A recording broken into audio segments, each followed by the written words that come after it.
ఈ నెల 21వ తేదీన సక్సెస్ఫుల్గా మా వీరుడొక్కడే సినిమాని బేవరం టాకీస్ బ్యానర్లో రిలీజ్ చేసాం. 324 స్టేషన్లు సినిమా రిలీజ్ చేయడం జరిగింది. సక్సెస్ఫుల్గా అన్ని కేంద్రాలను కూడా బాగా వెళుతుంది.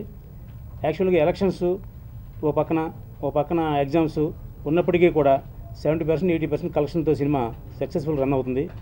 నన్ను నమ్మి, నా బ్యానర్ నమ్మి, ఆ హీరో అజిత్ని తమను నమ్మి కొన్న బయర్స్ అందరూ కూడా హ్యాపీగానే ఉన్నారు.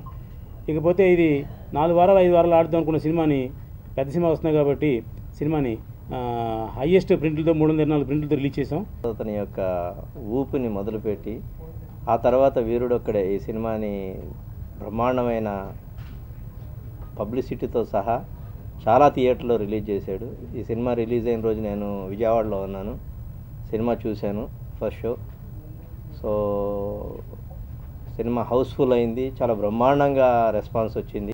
విజయవంతంగా మరి ప్రదర్శించబడటం అనేది మామూలు విషయం కాదు, ఇది చాలా గొప్ప విషయం. దానికి సార్ నేను అభినందిస్తున్నాను.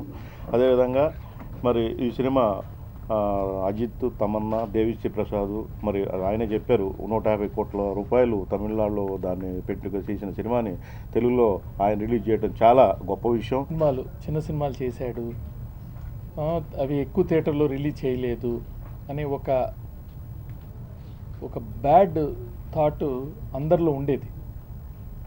తను దానికి అంటే ఏ సినిమా చేసినా దాన్ని సక్సెస్ఫుల్గా రన్ చేయాలి, సక్సెస్ఫుల్గా ప్రొడ్యూసర్కి ₹1 రావాలనే ఉద్దేశంతోనే తప్ప తను ఇన్ని సెంటర్లో రిలీజ్ చేయకూడదు, ఇన్ని సెంటర్లో రిలీజ్ చేయాలని తనకి ఎప్పుడు ఉండేది కాదు.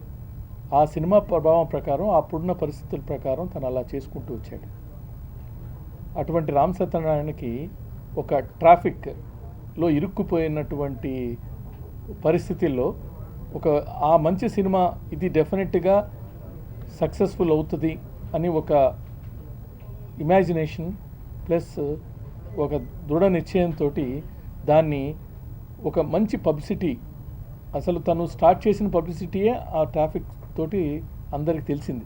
ఎమ్మడే వీరుడొక్కడే ఫస్ట్ డే నుంచి నేను మార్నింగ్ షో నుంచి చాలా ఎక్సైటెడ్గా సినిమా కలెక్షన్స్ ఎలా వస్తాయి, ఆయన కంటే ఎక్కువ కోరుకుంటున్నాను నేను సక్సెస్ కావాలని. ఆయన ఫెయిల్ కాదు, ఎందుకంటే తనకి ఫెయిల్ లేదు ఇంతకుముందు. ఏదో సినిమాలు చిన్న సినిమాలు చేశారు, చెడ్డ సినిమా ఏది నేను కాదు, నేను ఆయన ఫాలో అవుతాను. ప్రతి సినిమాలో ₹1 సంపాదిస్తూ ఉన్నాడు. మాకు ఇన్స్పిరేషన్.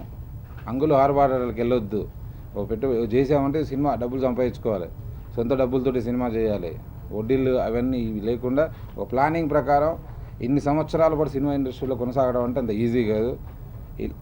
అలా ఎప్పుడూ నాకు గుర్తుంటుంది. ₹1 ఖర్చు పెట్టాలన్నప్పుడు కలుస్తున్నప్పుడు చెప్తా ఉంటాను నాతో తన విషయాలను ఎలా చేస్తున్నాడు ఏంటని. అవన్నీ నేను చాలా గుర్తుపెట్టుకుంటానండి. అంత పద్ధతిగా తన సినిమాలు చేస్తున్నాడు కాబట్టి పద్ధతిగా ఒళ్ళు దగ్గర పెట్టుకుని సినిమాలు చేస్తున్నంత కాలం డెఫినెట్లీ ఉంటాం. హంగులు ఆర్భాటాలకు బిల్డప్లకు వెళ్ళిపోతే మాత్రం ఇక్కడ అయిపోతాం అన్నమాట. నేపథ్యానికి సంబంధించిన వ్యవహారంలో చాలామంది చాలా రకాలుగా కుటుంబాలను చూసుకోవడం లేదు. ఈ వీరుడొక్కడే అనే టైటిల్కు వస్తే, మన సినిమా పరంగా వస్తే, ఇక్కడ కుటుంబాన్ని అంటే తనకు తల్లి తను లేకున్నా తన తమ్ముళ్ళని తను అన్నీ త్యాగం చేస్తూ ఆ కుటుంబాన్ని చాలా జాగ్రత్తగా చూసుకొని ఆ తమ్ముళ్ళను ప్రయోజకులను చేయడం కోసం తన జీవితాన్ని త్యాగం చేసే ప్రాసెస్లో ఉండగా అనుకోకుండా తను ఒక అమ్మాయిని ప్రేమించడం, ఆ అమ్మాయి ఇంటికి వెళ్తే అక్కడ కుటుంబానికి ప్రాబ్లమ్స్ ఉంటే ఆ కుటుంబాన్ని కూడా సేవ్ చేసి, అంటే కుటుంబం అనేది నిలబడితే దేశం బాగుంటుంది, అన్నీ బాగుంటాయి అన్న ఉద్దేశంగా కుటుంబ నేపథ్యంగా తీసిన సినిమా కాబట్టి, కుటుంబంతో చూడదగ్గ సినిమా కాబట్టి అందుకే ఇది అంత సక్సెస్ తమిళనాడులో సాధించింది.